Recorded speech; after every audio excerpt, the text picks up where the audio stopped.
ഈ വിതച്ചവൻ അറിയാം അതിന്റെ ദുഃഖം. 126 വാക്യത്തിൽ സങ്കീർത്തനക്കാരൻ പറയുന്നത് എന്താ? ഈ കൃഷിക്കാരന്റെ വേദന അവിടെ പറയുന്നേ, ഒരു കൊയ്ത്തിന് വേണ്ടി കാത്തിരിക്കുന്നവന്റെ വേദന അവിടെ പറയുന്നേ. വിത്ത് ചുമന്നു.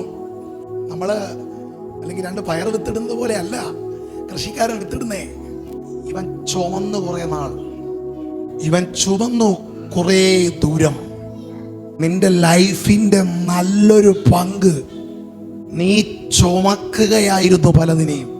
ഒരു ഭാരം കുറഞ്ഞപ്പോൾ അടുത്ത ഭാരം, ആ ഭാരം കുറയുമ്പോൾ അടുത്ത ഭാരം എന്ന് വെച്ചാൽ ഒരു വിഷയത്തിന് വിടുതലാകുമ്പോൾ അടുത്ത വിഷയം, അതിന് വിടുതലാകുമ്പോൾ അടുത്ത വിഷയം, ഒന്നിന് പിറകെ ഒന്നായി ഓരോ ഭാരങ്ങൾ നീ ചുമന്ന് അത് നിമിത്തം നീ കരഞ്ഞ്. ഈ ചുമക്കുന്നതിൻ്റെയും ഈ കരഞ്ഞതിൻ്റെയും ഇടയിൽ അല്ലെങ്കിൽ അതിൻ്റെ അവസാനം നിന്നെ നോക്കിയൊരു ദൂത് ദൈവാത്മാവ് പ്രവചിക്കുന്നു. കണ്ണുനീരോടെ വിതയ്ക്കുന്നവനെല്ലാം ആർപ്പോടെ കൊയ്യും. ഇവൻ വിത്ത് ചുമന്നു. 126:6 അങ്ങനല്ലേ? അവൻ വിത്ത് ചുമന്നു, കരഞ്ഞു.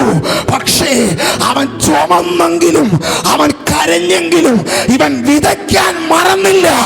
ഈ രാത്രി വിതച്ചവരുടെ ദൂത്, നീ വിതച്ചിട്ടുണ്ടെങ്കിൽ 30, 60, 100 മേനി നിന്റെ ജീവിതത്തിൽ